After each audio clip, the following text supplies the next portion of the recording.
got a letter the other day from the City Hall saying you're on your way, you're moving.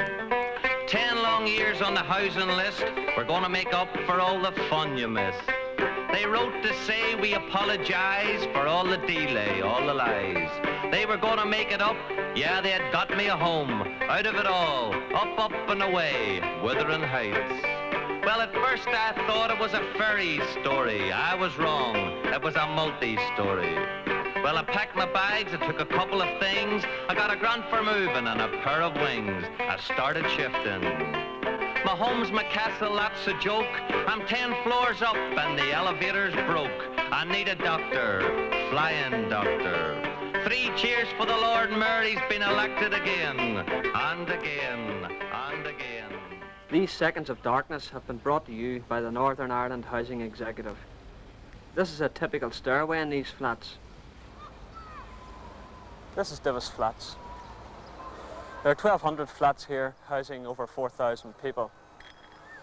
The massive unemployment here is a symptom of a socially deprived area.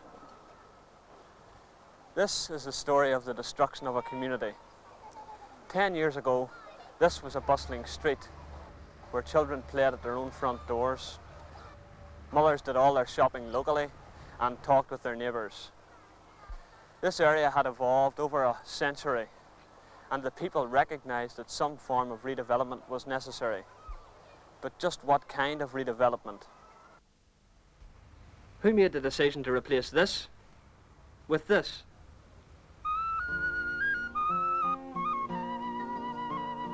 We are the Baker Street Mashers. We always go out on a spree. We wear no tall hats and no shirts on our backs, and it's seldom we have any tea. We always bring out... Communities are made up of people, and never was there a community more closely knit than that of the Old Pound Loney, which is what this area was called before redevelopment. We are handsome, light-hearted and bold as we walk down the streets of the Loney. With perfection you never will meet. All the ladies declare we're all honeys. We're the mashers from down Baker Street. At the planning stage, local representatives pleaded for some consideration of the needs of the people, which primarily were for better houses and not flats. Their pleas fell on deaf ears. When a development reached this stage, the residents of the area, which was being transformed into ugly flats, protested. The tower was only a shell when we started protesting. You know there's a difference now. You know there's a difference now. There's no difference. Still Divis flats. We'd rather had our houses. How's it living here now? Terrible. There's all you do is wipe up after these. That's nobody's dog even. There's a lot of dogs about. There's a lot of dogs, Alsatians and all. He has been bit by an Alsatian.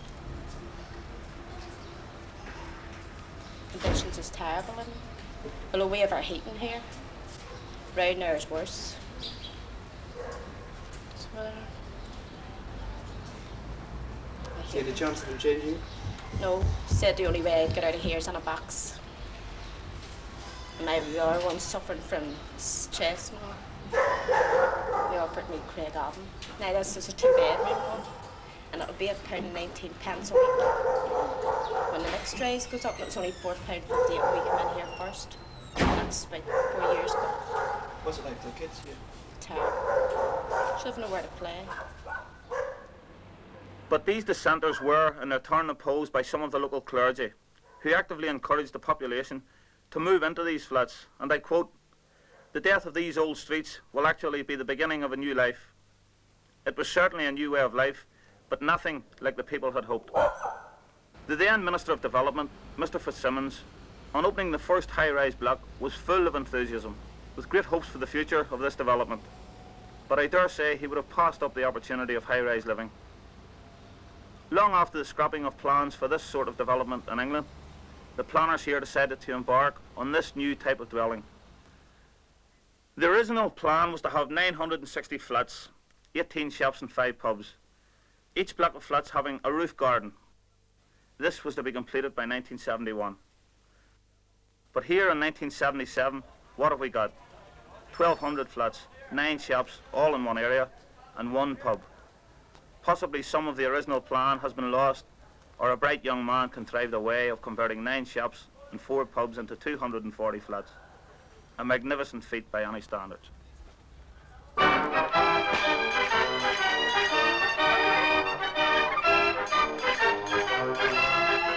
The housing authorities did not provide amenities for anyone. Young mothers, old age pensioners and young children. There are approximately 1,000 children under the age of 12 in this area. This is the decision maker's idea of a playground for this vast number of children.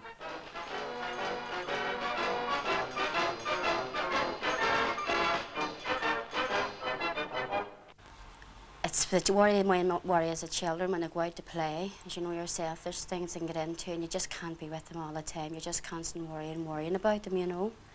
Yeah. So it is, you know. And your children have had a few unfortunate accidents, haven't they? Some of them has had go to hospital and receive stitches to their eyes, legs, and different parts of them, you know. So they have, every time you go out, especially the youngest ones, when they go out, you're just constantly living in fear every time they're coming in crying, what's wrong next, why you have to run to the hospital with them or not, you know. And how do you think your problem could be solved? Well, I would like out in Paul a house, because every time they go out on the balconies, your heart's in your mouth. You see them climbing up on the balconies. One slip and they're over that balcony, they could be killed on you. That's the whole fear, like, you know, all the time on you, like. Yeah. Tired checking the children to get down off the balconies, you know, for fear of falling. Like I have 6 wee boys. When they go out in the mornings to school and they come home, sometimes they come home, sometimes they don't come home. I never see them away till 6 o'clock at night. Well, there's that many stairs for me to go down. I don't like using the lifts. Of course, the lift's never on, but it's always breaking down all the time. And when I go down to look for the children, when I come up, it's around the house for me having to go down the stairs to look for the children. The children are not playing at us. The children won't even play on the balconies.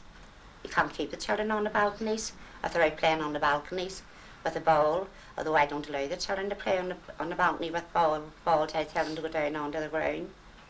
But when they do go down onto the ground, the people on the ground floor are shouting at them. They built the football pitches over here. They're playing the football pitches over here. The women outside are telling them to take their ball away to the road because it's hitting their windows. So our kids have bikes, which and are they have bikes, relatively they're not quiet. allowed. They're not allowed. There's Their no bikes bikes on the and balcony. nothing. And when they go down onto the paths to play with the bikes, they get chased with Saracens. Young Charles Devane on Boxing Day, a Saladin ran over his, knocked him off his bike, and flattened his bike as flat as a pancake. This is Mr. Lowry, headmaster of the local secondary school. Mr. Lowry, what effect do you think living in flats of this kind has on the education and behaviour of children? Well, it's a well-known fact that children that come from this kind of an area, that their education is restricted in many ways. It's restricted, for example, from the point of view of imagination. And when it comes to things like creative writing, then the breadth of imagination isn't there. As well as that, when something belongs to everyone, it belongs to no one. And consequently, children that come from this area have no real identification with an area like this. Because when they lived formerly in little streets with little houses, at least they identified with their own homes and with the people in their own street. The idea of teaching local geography in an area like this is an impossibility because there's nothing to relate to in the past at all. As well as that, parents, even very good parents, trying their best to raise their children in a proper manner, find it very difficult to rise above the environmental circumstances in which they find themselves. And weak parents find that they are overcome by the circumstances completely. That means that behavioural problems come into question when they shouldn't. And therefore, when one is trying to deal with children and their behavioural problems, one has to be very aware of the environmental circumstances in which they happen to live.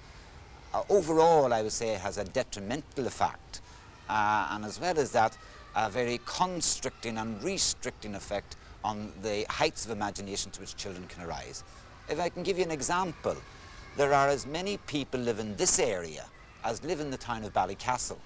And if you consider the amenities that are available in the town of Ballycastle and the lack of amenities in this area, then I think you can see what I mean when I talk about a restricting influence on a child's educational advancement. Have a look around you. tell me what you think. The pitifully few amusements have been recently painted, but no one thought to fix the broken swings. The housing executive once described these things here as paddling pools, but rather than maintain them, they filled them in and tarmac them over. They also claim that this is a beach where the tide has been out for 9 years. In 1972, they promised to remove the sand or rocks and landscape this area. They are certainly taking their time.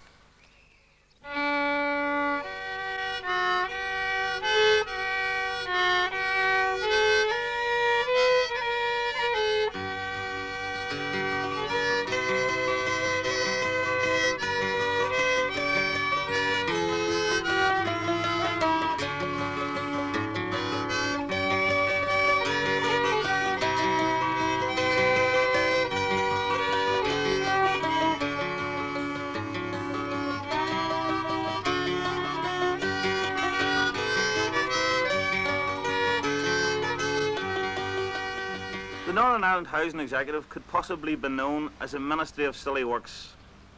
Example, here we have flats known locally as mini hotels. From ground level, we climb 6 flights of stairs to reach the front door of this flat. Once inside, we descend 2 flights of stairs to the living room and kitchen, and 2 further flights of stairs to the bedrooms, leaving us practically at ground level again. The thoughtlessness, or is it carelessness, of the planners can be clearly seen from the fact that the flats range in size from 1 bedroom to 6 bedrooms. This is supposedly to cater for all sizes of families, but on closer inspection, we find that the kitchen, the most important room in the home, is a uniform size, regardless of a family's needs. So small, in fact, that anyone with any children at all finds it impossible to dine in it. The housing authorities did not see fit to provide a dining area. Possibly they did not think residents of Divis flats would eat. One can imagine the chaos at meal times for even a family of 4. The bathroom is built in the centre of each flat with no access to daylight and inadequate ventilation. This thing behind me is well, to be quite honest, we don't know what it is. So maybe take this opportunity of asking the housing executive, is it an unmarked football pitch? Is it an empty swimming pool? What is it? If we're let into the secret, we will put this area to immediate use. One of the major problems in Divis flats is dampness and condensation. 600 flats are affected. The residents in these 600 flats have no facilities for drying their clothes, which aggravates the problem. If the central heating, which was installed in the later stages of the complex, was extended to these 600 flats, these problems would be eliminated.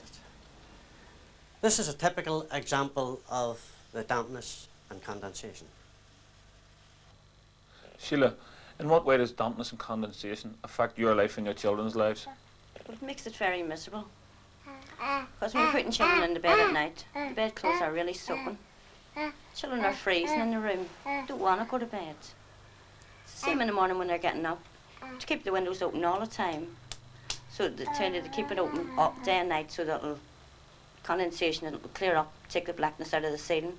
Which means you're not getting time to dry the clothes. There's no space to dry the clothes, even if you were willing enough for to have the heat on all the time. I don't know, like, personally they're definitely no good. Not for a family. There's 6 of us in 2 rooms, as it is now. 2 of my children, 2 little girls, are in the 1 bed. I haven't enough space even to put more beds in that 1 room. That baby sleeps with us in the same room, which I don't think is very hygienic.